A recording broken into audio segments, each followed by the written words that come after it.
Everyone, welcome back to my channel. आज का हमारा टॉपिक रहेगा वैदिक संस्कृति। इसमें हम ऋग्वैदिक पीरियड और उत्तर वैदिक पीरियड दोनों के बारे में पढ़ेंगे। तो चलिए शुरू करते हैं। आर्य शब्द गुण का द्योतक है जिसका अर्थ है श्रेष्ठ या उत्तम। सर्वप्रथम 1847 में लेसेन नामक विद्वान ने आर्यों को एक जाति के रूप में संबोधित किया, लेकिन आर्य मूलतः एक भाषाई शब्द है। सबसे पहले लेसेन ने 1847 में आर्य को एक जाति के रूप में संबोधित किया था, लेकिन आर्य क्या है? एक भाषाई समूह है जिसका मीनिंग क्या है? श्रेष्ठ या उत्तम। आर्य संस्कृति की भाषा हिंद यूरोपीय भारोपीय थी, जिसकी संकल्पना सर्वप्रथम विलियम जोन्स ने दी और बताया कि वैदिक संस्कृत ग्रीक, लैटिन और आयरिश भाषाओं की जननी भारोपीय थी। ऋग्वेद में आर्य शब्द 33 बार प्रयुक्त हुआ है। वैदिक संस्कृति सिंधु सभ्यता के बाद अस्तित्व में आई और इसकी जानकारी वेदों से मिलने के कारण इसे वैदिक संस्कृति कहा जाता है। सिंधु सभ्यता नगरीय थी, वहीं वैदिक सभ्यता मूलतः ग्रामीण थी। वैदिक काल को दो भागों में बांटा जा सकता है। पहला है ऋग्वैदिक 1500 ईस्वी पूर्व से लेकर 1000 ईस्वी पूर्व, और उत्तर वैदिक का टाइम पीरियड है 1000 से 600 ईस्वी पूर्व। ऋग्वेद का यह काल विंटरनित्स ने निर्धारित किया। मूल निवास स्थान, अब जो आर्य थे इनके मूल निवास स्थान के बारे में विद्वानों के अलग अलग मत हैं, तो वो देख लेते हैं। सबसे पहले है मैक्स मूलर। मैक्स मूलर ने क्या बताया है? मध्य एशिया, बैक्टीरिया से आए थे ये। गाइल्स ने बताया हंगरी या डैन्यूब नदी घाटी। पेंका और हर्ट, इसने बताया है जर्मन स्कैंडिनेविया। नेहरिंग और गार्डन चाइल्ड, इसने बताया है दक्षिण रूस। बाल गंगाधर तिलक, इन्होंने उत्तरी ध्रुव।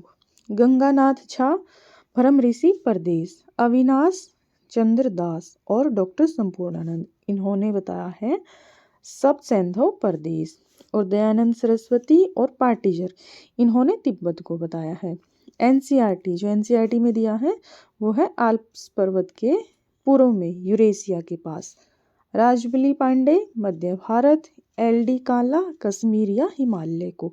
और डीएस देव ने देविका प्रदेश या मुल्तान को।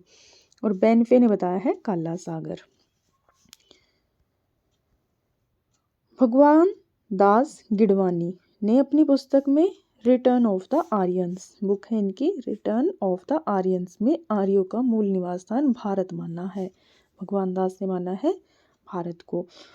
बाल गंगाधर तिलक की पुस्तक है the Arctic home in the Vedas, तो इसमें आर्यों का मूल निवास स्थान बताया गया है उत्तरी ध्रुव को।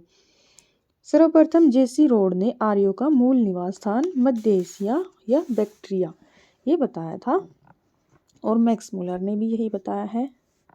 एडवर्ड मेयर ने पामीर पठार और ब्रांडेस्टाइन ने यूराल पर्वत के दक्षिण में किर्गिज स्टेप्स मैदान आर्यों का मूल निवास स्थान माना है।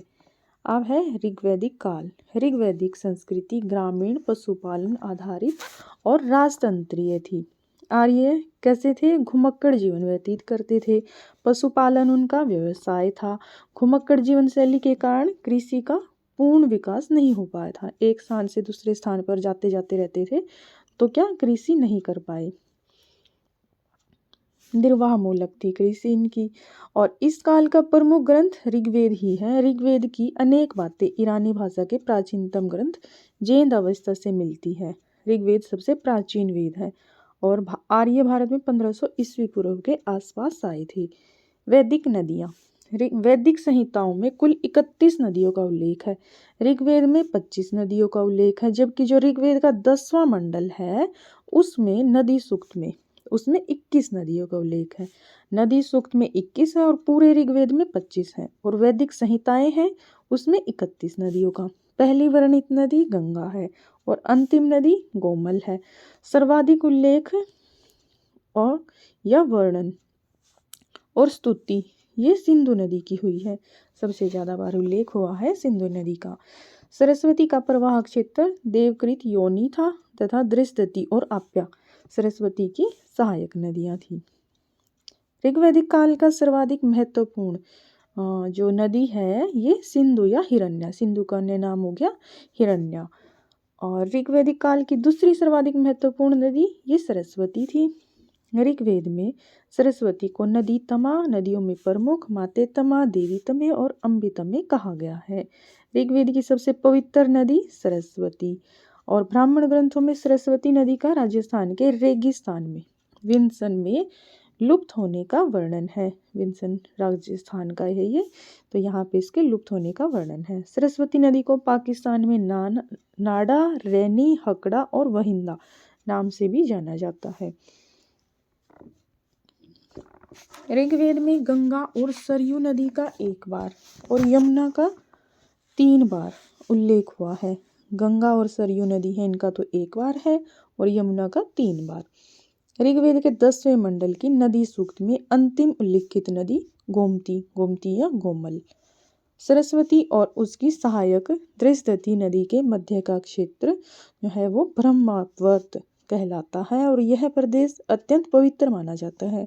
जो सरस्वती उसकी सहायक नदियां हमने पढ़ा था दृष्टि और आप्या, तो इन दोनों के बीच का जो प्रदेश है ब्रह्मवर्त कहा जाता है और अत्यंत पवित्र इसको माना जाता है। आप्या भी इसकी सहायक नदी थी। ऋग्वेद में वर्णित अधिकांश नदियां गंगा यमुना के पश्चिम क्षेत्र में बहती थी। ज्यादातर नदियां क्या थी, गंगा यमुना के पश्चिम में बहती थी, जो सब सिंधु प्रदेश था वो। मुख्यतः ऋग्वैदिक आर्य सिंधु और उसकी सहायक नदियों के क्षेत्रों में रहते थे, जिसे सब सिंधु प्रदेश कहा गया है। ऋग्वेद के नदी सूक्त में व्यास नदी को परिगणित नदी कहा गया है। व्यास के स्थान पर मरुद वृद्धा नदी का उल्लेख है। ऋग्वेद के जो नदी सूक्त है इसमें इसको व्यास नदी कहा गया है और परिगणित नदी भी कहा गया, और व्यास की जगह पे मरुद वृद्धा नदी का उल्लेख है। ऋग्वैदिक कालीन नदियाँ वर्तमान नाम और इसका प्राचीन नाम दे रखा है। सतलुज, स्तुद्री, चिनाब, अस्किनी, सिंध, सिंधु, गोमल, गोमती, सोहन, सुषोमा, व्यास का बिपाशा, रावी, पृष्णी या इरावती, झेलम, वितस्ता, कुरुम, कुर्मु, काबुल, कुंभा, स्वात, स्वास्तु, गंडक, सदानीरा। तो ये इनके प्राचीन नाम हो गए और वर्तमान नाम। इनमें कुभा, कुर्मु, गोमती और सुवास्तु ये अफगानिस्तान में है, और एक और आता है हरिरुद्र। ये सारी नदियाँ कहाँ पे हैं, अफगानिस्तान में। पंजाब नाम सतलुज, रावी, चिनाब, झेलम, व्यास नदियों के नाम पर पड़ा था। जो ये 5 नदियाँ हैं इनके नाम पे पड़ा है पंजाब का नाम। आर्यावर्त, आर्यावर्त कौन सा क्षेत्र है, हिमालय के से विंध्य पर्वत तक और पूर्वी समुद्र से पश्चिमी समुद्र तक के संपूर्ण भाग को आर्यावर्त कहा जाता है। ऋग्वेद में हिमालय और उसकी चोटी मुजवंत का वर्णन है। मुजवंत सोमरस के लिए प्रसिद्ध थी। अब है ऋग्वैदिक कालीन जो राजनीतिक व्यवस्था थी उसके बारे में जान लेते हैं। पहला है प्रशासनिक इकाइयाँ। कुल सबसे छोटी राजनीतिक इकाई थी जो कई परिवारों का समूह थी। कुल क्या था, सबसे छोटी राजनीतिक इकाई जो कई परिवारों का समूह थी। कुल के बाद आता है ग्राम। ऋग्वेद में ग्राम सामान्यतः 100 जनों के एक समूह को इंगित करता है, न कि एक गांव को। ग्राम का प्रधान होता था ग्रामणी। विश अनेक ग्रामों का समूह जिसका प्रधान विशपति होता था। विश शब्द का उल्लेख है 170 बार। जन अनेक विशों के समूह जिसका मुखिया जनपति या राजा कहलाता था। तो कौन कौन से होगी, कुल, ग्राम, विश और जन। अब है ऋग्वेद में जन शब्द है जो उसका प्रयोग 270 बार जो कि सर्वाधिक है, जबकि जनपद शब्द का उल्लेख 1 बार भी नहीं है। ये उत्तर वैदिक काल में आते हैं ना जनपद, तो ये इसमें नहीं आएगा। ऋग्वेद में जन शब्द है 275 बार, और राजा और पृथ्वी शब्द का प्रयोग भी 1 बार हुआ है। इंद्र शब्द है ये 250 बार प्रयोग हुआ है। ऋग्वेद में देश या राज्य के लिए प्रयुक्त पहली बार राष्ट्र शब्द काम में आया है, किंतु यह प्रभुसत्ता संपन्न राज्य का सूचक नहीं है। अब है राजा। ऋग्वैदिक काल में राजा का पद अनुवांशिक हो चुका था, किंतु राजा को असीमित अधिकार नहीं थे। राजा के अधिकार असीमित नहीं थे। जो समिति है उसके द्वारा राजा को चुनने के उल्लेख मिलते हैं, और ऋग्वेद और ऐत्रेय ब्राह्मण में राजा के निर्वाचन संबंधी सूक्त है। राजा को कबीले का संरक्षक, गोपा जनस्य और पुराभेता, नगर पर विजय पाने वाला कहा गया है। कबीले का संरक्षक हो गया गोपा जनस्य और पुराभेता हो गया नगर पर विजय पाने वाला। राजा के लिए गोप शब्द काम में आया है। ऋग्वेद में राजा कबीलाई मुखिया था। वह किसी विशेष भौगोलिक क्षेत्र का स्थायी शासक नहीं था, और इस काल में राजा भूमि का नहीं बल्कि क्या है, युद्ध का स्वामी होता था। और समिति को राजा को नियुक्त करने और उसको पदच्युत करने का भी अधिकार था। नियुक्ति भी समिति के द्वारा और उसको हटाने का अधिकार भी समिति के पास ही था। अब है प्रशासनिक संस्थाएं। ऋग्वेद में सभा शब्द है वो 8 बार, समिति 9 बार और विदत 122 बार, और गण शब्द है ये 46 बार नामक इनका प्रयोग हुआ है। और ये जो थी संस्थाएं कबीलाई संगठनों या सभाओं का इनका उल्लेख ऋग्वेद में है। ये संगठन राजा की शक्तियों पर नियंत्रण रखने के साथ साथ राजा को परामर्श भी देती थी। अगला है फिर सभा। तो सभा क्या थे? यह वृद्ध और अभिजात लोगों की संस्था थी। इसे मंत्री परिषद कहा जा सकता है। सभी ये क्या है, न्यायिक कार्य भी करती थी सभा। समिति सामान्य जनता का प्रतिनिधि करती थी और यह राजा पर नियंत्रण रखती थी। हमने पढ़ा है कि एक तो इसको राजा को चुनाव करने का अधिकार और राजा को पदच्युत करने का अधिकार दोनों समिति के पास थे, और इसका प्रतिनिधित्व जनता करती थी, राजा पर नियंत्रण रखती थी। और इसके सभापति को ईशान कहा जाता था। लुडविग ने सभा को तो अपर हाउस, उच्च सदन, और समिति को लोअर हाउस, निम्न सदन कहा है। आगे है विदत।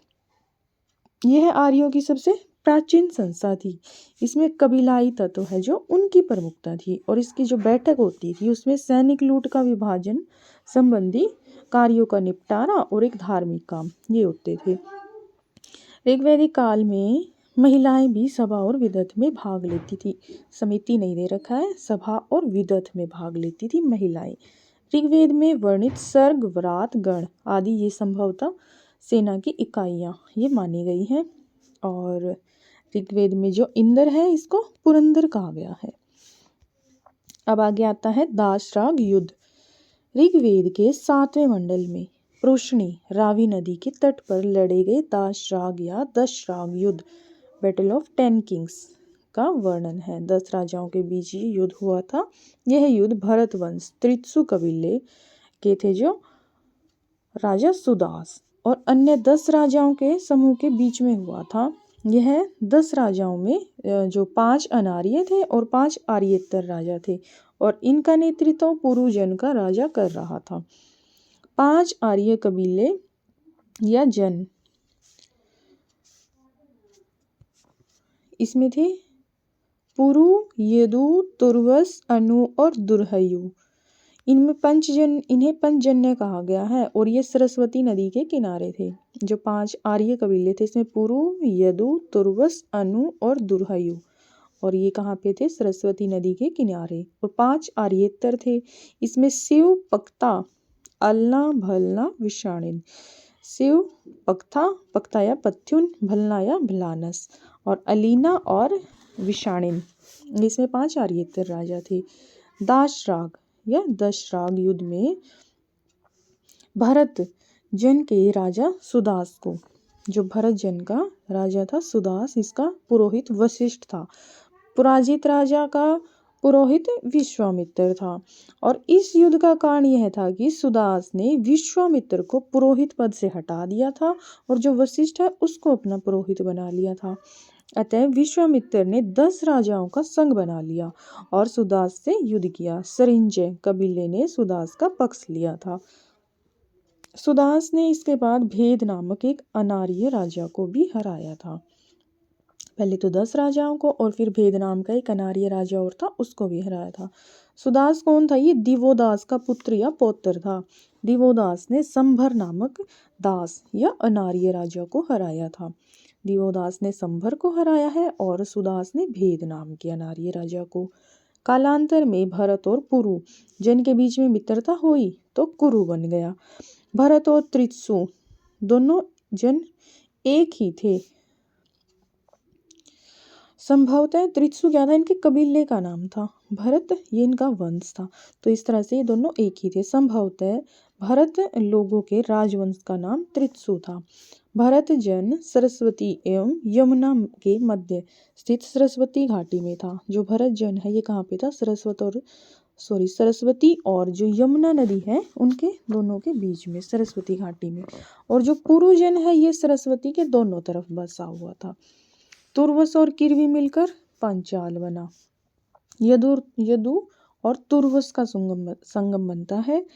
और ऋग्वेद में जो 5 अनार्य जातियां दी गई हैं, अनार्य जातियां ये 6 दे रखी है। ये अज, सिग्रु, यजु, किक्किट, पिशाच और सिम्यु अनार्य राजा थे। भेद को किसने हराया था? सुदास ने। संबर को किसने हराया था? दिवोदास ने। और घुनी, चुमुरी और पिपरू ये हो गए अनार्य राजा और ये हो गए अनार्य जातियां। राजा की सहायता के लिए सेनानी या सेनापति, पुरोहित, ग्रामणी नामक पदाधिकारी होते थे। और जो पुरोहित का पद है ये प्राय वंशानुगत होता था। पुरोहित राजा के साथ युद्ध में जाता था। यानी कि राजा के बाद किसका महत्वपूर्ण स्थान हो गया? पुरोहित का। और इसका पद भी कैसा था? वंशानुगत था। और ये युद्ध में राजा के साथ जाता था। पुरप यह क्या था? दुर्गपति होता था। स्पस क्या था? जनता की गतिविधियों पर नजर रखने वाले गुप्तचर होते थे ये। व्राजपति यह गोचर भूमि का अधिकारी होता था। व्राजपति युद्ध समूहों के प्रमुख कुल्पों का नेतृत्व करने वाला अधिकारी भी था। कुल्प या गृहपति यह परिवार का मुखिया होता था। आगे है पर्सन विनाक। पर्सन विनाक वैदिक कालीन न्यायाधीश था। ऋग्वेद में चरिष्णु शब्द का प्रयोग हुआ है। संभवतः यह दुर्ग गिराने वाला इंजन था। और एक चरसीणी वर्ड आता है ये कृषि के लिए। गाय की चोरी को रोकने के लिए राजा गुप्तचर भी रखते थे। ऋग्वेद में उल्लिखित अंतिम राजा सागर था। लास्ट जिस राजा का वर्णन है वो कौन सा है? सागर। गांव के न्यायाधीश ग्राम्य वादिन कहलाते थे। वैदिक देवताओं का पुरोहित बृहस्पति था। आर्य लोग युद्ध करते समय दुदुन भी बजाते थे। अब है सामाजिक जीवन। परिवार। आर्य समाज पितृसत्तात्मक था। पिता की संपत्ति का पुत्र ही उत्तराधिकारी होता था। नारी को भी माता के रूप में पर्याप्त सम्मान प्राप्त था। पिता शब्द है 335 बार और माता शब्द 234 बार आया है। सुने से पाख्यान से पता चलता है कि पिता अपनी संतान को बेच सकता था। और सुने से पाख्यान ऋग्वेद के ऐत्रेय ब्राह्मण में मिलता है। इसका वर्णन कहाँ पे है? ऐत्रेय ब्राह्मण में। धार्मिक अनुष्ठानों में पत्नी भी अनिवार्य रूप से भाग लेती थी। ऋग्वेद में पत्नी को जायदेस्तम यानी कि गृहिणी ही गृह है, यानी कि जो पत्नी है वही क्या है? गृह, घर है, ये कहा गया है। और संयुक्त परिवार प्रथा उस समय प्रचलित थी।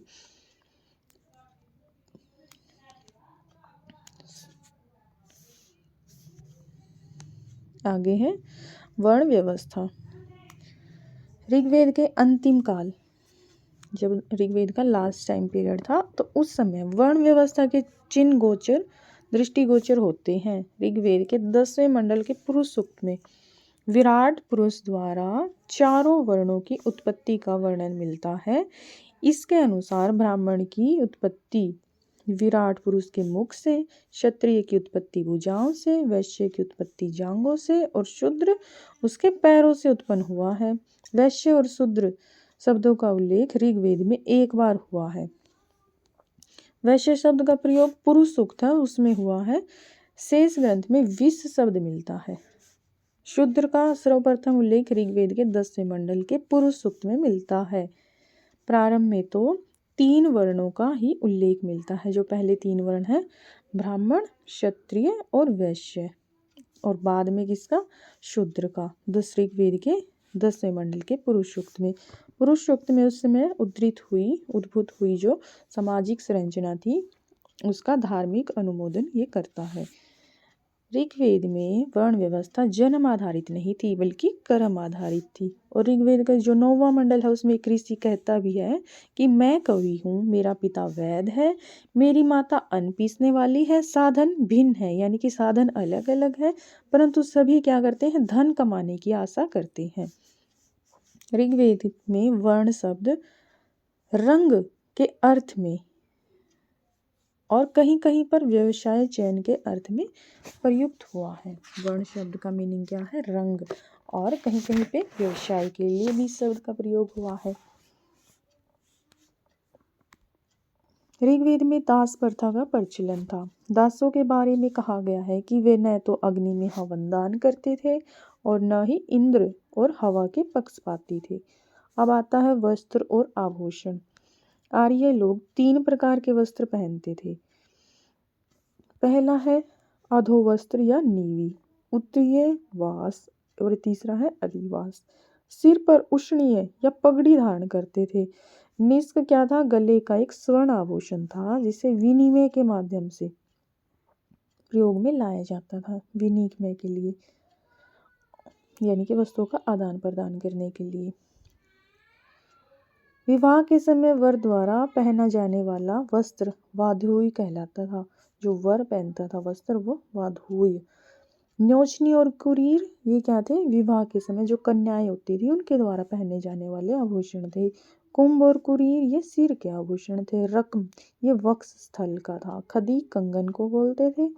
आर्य विशेष अवसरों पर मांस और मदिरा, सोमरस का प्रयोग भी करते थे। वीणा प्रमुख वाद्य यंत्र था।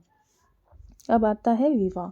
ऋग्वेद में बाल विवाह, विधवा विवाह और सती प्रथा का प्रचलन नहीं था। अंतरजातीय विवाह और बहुजातीय विवाह प्रचलित थे। पुनर्विवाह और बहुविवाह भी प्रचलित थे। पर्दा प्रथा और तलाक प्रथा नहीं थी। ऋग्वेद में अनुलोम विवाह के उदाहरण, ब्राह्मण विमद और राजकन्या है क्षत्रिय। कमधु का विवाह, तो ये ब्राह्मण तो हो गया लड़का और जो कन्या थी वो क्षत्रिय थी, तो ये किसका उदाहरण है, अनुलोम का। और ब्रह्म ऋषि श्यावासव और राजा रथवीति की कन्या थी द्राम्य, इनका विवाह ये भी अनुलोम विवाह का उदाहरण है। ऋग्वेद में प्रतिलोम विवाह के उदाहरण, महर्षि शुक्राचार्य की पुत्री देवयानी का विवाह, जो महर्षि है यानी ऋषि की कन्या है और उसका विवाह हो रहा है राजा ययाति के साथ, तो ये प्रतिलोम का एग्जाम्पल हो गया। महर्षि अंगिरस की पुत्री ने राजा असंग के साथ विवाह किया था।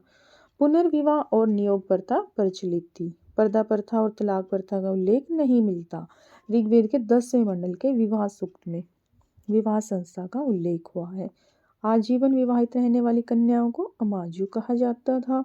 वर्ण संकर विवाह के लिए वर्ण की सीमाओं का अतिक्रमण वर्ण संकर कहलाता है। ऋग्वैदिक स्त्रियों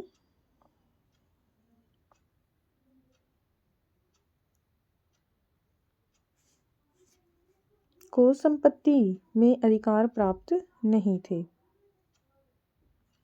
ये केवल सभा और विदत में ही भाग ले सकती थी।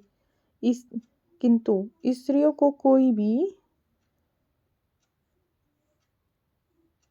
राजनीतिक अधिकार प्राप्त नहीं थे। स्त्रियां युद्ध में भाग ले सकती थी, लेकिन युद्ध में सेना का नेतृत्व पुरुष ही करते थे। कन्या की विदाई के समय जो उपहार दिए जाते थे उसे वहतु कहा जाता था, और जो आजीवन अविवाहित रहने वाली थी उनको अमाजु, और जो कन्या की विदाई के समय उनको उपहार देते थे उसको वहतु कहते थे। अब है इनकी शिक्षा के बारे में। स्त्रियां भी वैदिक शिक्षा प्राप्त करती थी। उन्हें यज्ञ करने का अधिकार भी था। ऋग्वैदिक काल में पुत्री का उपनयन संस्कार होता था। 16 प्रकार के संस्कार थे, उसमें 11वें नंबर का संस्कार है उपनयन संस्कार। तो ये शिक्षा से रिलेटेड है और इसमें क्या है, ऋग्वैदिक काल में उपनयन संस्कार भी होता था पुत्रियों का। ऋग्वेद के 8वें मंडल में लोपामुद्रा, घोषा, सिक्ता, निवावरी, अपाला, आत्रेयी, सची, पौलोमी, काक्षावृति, इंद्राणी, विश्वारा जैसी विदुषी महिलाओं का उल्लेख है और इन विदुषी स्त्रियों को ऋषि कहा गया है। लोपामुद्रा विदर्भ राज की पुत्री और अगस्त्य ऋषि है उनकी पत्नी थी। शिक्षा गुरुकुल में दी जाती थी और मौखिक होती थी।